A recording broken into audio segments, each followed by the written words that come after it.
ইবাদত করি এবং তোমারই কাছে তোমারই সাহায্য কামনা করি। ইহদিনাস সিরাতাল মুস্তাকিম। এরপর বলতেছি, হে আল্লাহ তুমি আমাদেরকে সোজা রাস্তা দেখাও। কোন রাস্তা? সোজা রাস্তা কোনটা? সিরাতাল মুস্তাকিম সেই কোন পথ? সেইটা হলো জান্নাতের পথ। কিসের পথ? জান্নাতের পথ।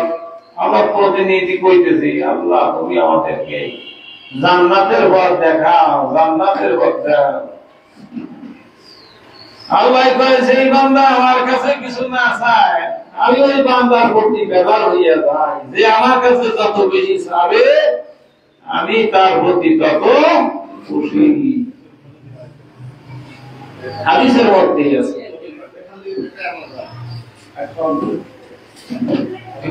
যে বান্দা আল্লাহর কাছে না চায় ওই বান্দার প্রতি আল্লাহ বেজার হইয়া যায়। বন্ধুগণ, যখন আমরা এই পৃথিবীতে আসি, খেয়াল করেন, এটা ভাবার কথা, ভাবার বিষয়। যখন এই পৃথিবীতে আমরা আসি, আপনার আমার কোন শক্তি বলতে কিছু ছিল না, ভালো মন্দ বোঝার কোন ক্ষমতা ছিল না। 6 মাস 1 বছর পর্যন্ত যেভাবে মা যেভাবে রাখে ওইভাবেই থাকছি, ঠিক না ঠিক? ভালো মন্দ বোঝার ক্ষমতা কিন্তু ছিল না। আল্লাহ মানুষকে দুর্বল করে সৃষ্টি করেছেন। এই দুর্বল মানুষ অন্যান্য পশু পাখি কোনটা দুর্বল করে সৃষ্টি করে নাই। জন্মের 10 মিনিট পরেই তিনি একা একা হাঁটতে পারতেছে, ঠিক না? একা একা হাঁটতে পারতেছে। এই ক্ষমতা কে দিল? আল্লাহ দিল। কারণ কি? ওই সাথে সাথে যদি যোগ্যতা আল্লাহ না দিত, ওরে তো আমাদের মতন দেখাশোনা করার ওইভাবে নাই, আসেনি। ও জন্মের পরে আর অতি কর্ম হইতে হবে, নিজে নিজে কাজ করে খাইতে হবে। তার মানে নিজে দুধ গাভীর বাগান থেকে তার মায়ের দুধ ছেড়ে যে খাবে, নিজের প্রচেষ্টা করে তাকে খাইতে হবে। মানুষ 6 মাস পর্যন্ত না খাওয়াইলে না ভাই না খাই থাকবে, কি ঠিক না? ঠিক 6 মাস ফিরে 1 বছর। এই মানুষ আস্তে আস্তে আস্তে এই মানুষ আস্তে আস্তে বড় হলো, ঠিক না? মানুষটা যখন যৌবনে পদার্পণ হলো, ও এখন আর সেই আগের দুর্বলের কথা মনে নাই। আগে সেই দুর্বলের কথা আর মনে নাই। এখন জোয়ান হয়েছে, শক্তি হয়েছে, এখন আর ওই সেই কথা মনে নাই। আরে তুমি যখন এই পৃথিবীতে আসলা, তুমি দুর্বল ছিলা, তোমাকে আস্তে আস্তে আল্লাহ সবল করলেন। এরপর একটা পর্যায়ে তোমার মধ্যে এমন শক্তি দিলেন, বুদ্ধি দিলেন, যে শক্তির মাধ্যমে তুমি চলতে পারবা, বুদ্ধির মাধ্যমে তুমি চলতে পারবা।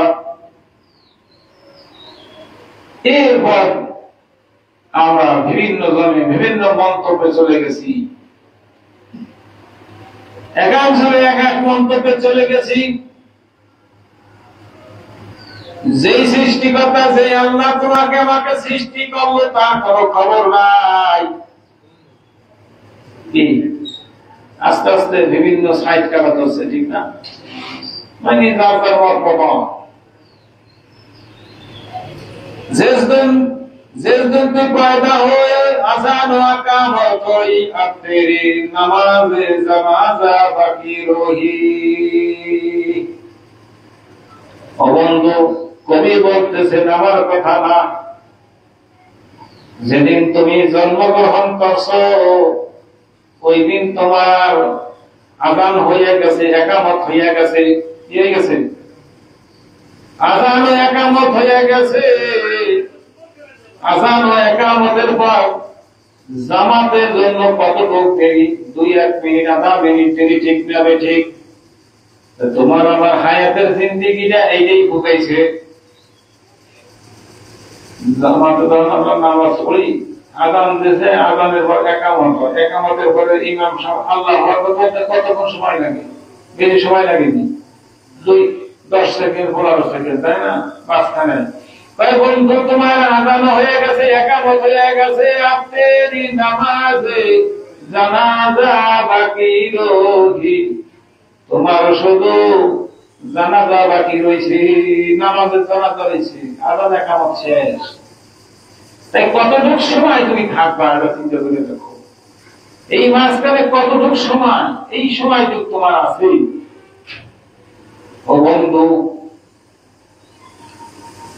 কিয়ামতের দিন কাফেররা, বেঈমান, মুশরিকরা, যারা আল্লাহকে আল্লাহ মানে নাই, আল্লাহকে আল্লাহ বলে স্বীকার করে নাই, তারা আফসোস করবে, আল্লাহ ইতানি কুনতু তুরাবা, এই যে শাস্তি, এগুলো তো সহ্য হইতেছে না, এর চাইতে আমাদেরকে যদি মাটির সাথে মিশাইয়া দেওয়া হইতো তা হইলে ভালো হইতো, এইরকম আফসোস করবে। তখনও হাজারো আফসোস করলে কোন কাজে আসবে না। বারবার একবার, এই মানব জন্ম একবারই হবে, পৃথিবীতে একবারই আসবে, দ্বিতীয়বার আসার তার কোন সুযোগ নাই। এই জন্যই আল্লাহ তাআলা আগে জানাই দিয়েছে, বান্দা এই করলে এই হবে, এই কাজ করলে তোমার ফলাফল এই দাঁড়াবে। আগে জানাইয়া দিয়েছেন, যাতে তুমি না বলতে পারো আল্লাহ আমি জানি না, আল্লাহ আমি জানি না। মানুষ অনেক অজুহাত পেশ করবে আল্লাহর কাছে, তখন বলবে তোমাদের কাছে কি কোন নবী রাসূল যায় নাই, তোমাদের কাছে কি কোন আলেম ওলামা যায় নাই? তারা স্বীকার করবে, হ্যাঁ তারা আমাদের কাছে দিনের দাওয়াত নিয়ে গিয়েছিল, কোরআনের কথা তারা বলছিল, হাদিসের কথা তারা বলছিল, দ্বীনের কথা তারা বলছিল, আমরা সেটাকে মানি নাই, আমরা কি মানি নাই। তখন কিন্তু দ্বিতীয়বার আর কিন্তু সুযোগ হবে না পৃথিবীতে আইসা আবার ভালো কাজ করা। বন্ধুগণ, প্রত্যেকটা মানুষের 5টা মামলা, 5টা মামলা, 5টা মামলা। তার প্রথম মামলা হলো কবর। প্রথম মামলা কি? কবর। মিশকাত শরীফের মধ্যে আবারও কবরের মধ্যে অসংখ্য হাদিস আল্লাহ রাসূল সাল্লাল্লাহু আলাইহি ওয়াসাল্লাম বয়ান করেছেন। আযাবুল কবর হাক্কুন, কবরের আযাব সত্য, কবরের আযাব সত্য। আল্লাহ রাসূল বলতেছেন, কোন কোন গুনাহগারদের কবরের ভিতরে 99টা সাপ আসিয়া তাকে দংশন করবে। সবাই বলেন নাউযুবিল্লাহ। কয়টা? 99টা সাপ। আযাবুল কবর হাক্কুন, কবরের আযাব সত্য। আল্লাহ রাসূল সাল্লাল্লাহু আলাইহি ওয়াসাল্লাম বয়ান করেছেন, কোন কোন গুনাহগারদের কবরে আল্লাহ পাক 99টা পর্যন্ত সাপ পাঠাইবেন। কয়টা? এই সাপগুলো তো দুনিয়ার সাপের মতন না। দুনিয়ার সাপ দেখলে আমরা ভয় পাই না ভাই, তাইনি? সাপ যদি ওই জায়গা থাকে সাপ, স্বাভাবিক মানুষের দৌড়া গাও হারায়, ঠিক না ঠিক? আর অস্বাভাবিক যারা সাহসী, তারা হয়তো গাড়ি ঠেঙ্গা নিয়ে ওঠে যাবে মারার জন্য, তাও কত রিস্ক। যদি কোনো বেকায় দেয়, যদি ও আমার সকল মারে বসেন, তাতে আমিও শেষ, কি ঠিক না বেশি? এই যে দুনিয়ার সাপ, এইরকম গুনাহগারদের কবরে বহু জীব জানোয়ারে তাকে দংশন করবে। অন্য এক ফেরেশতা আসবে, কি আসবে?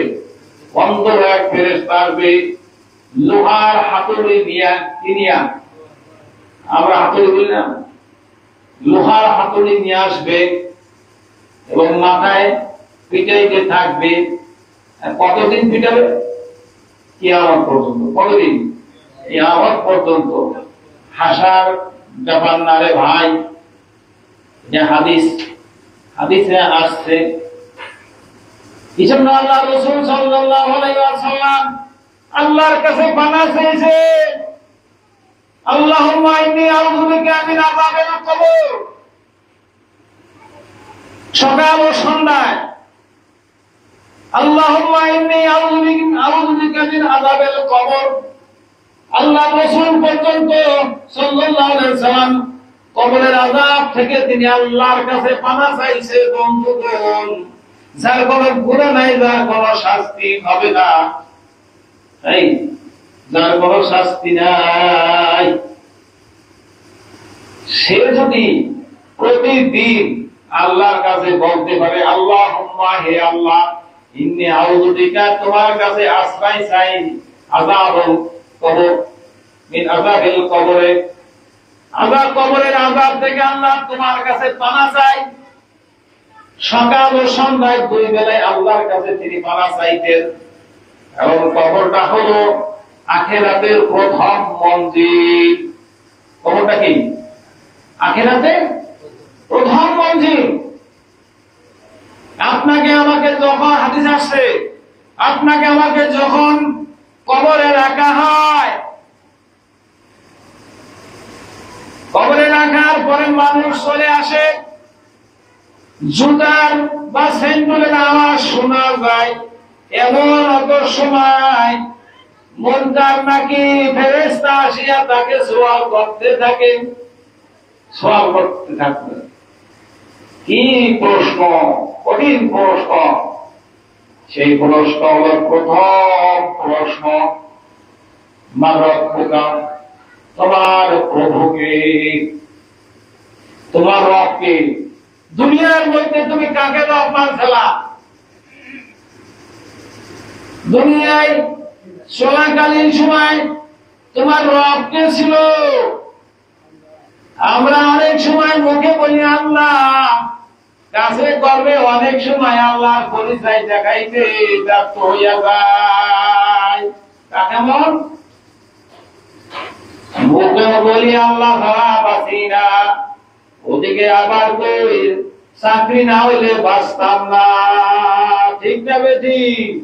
জমি জমা না হইলে বাঁচতাম না। ঠিক কই না?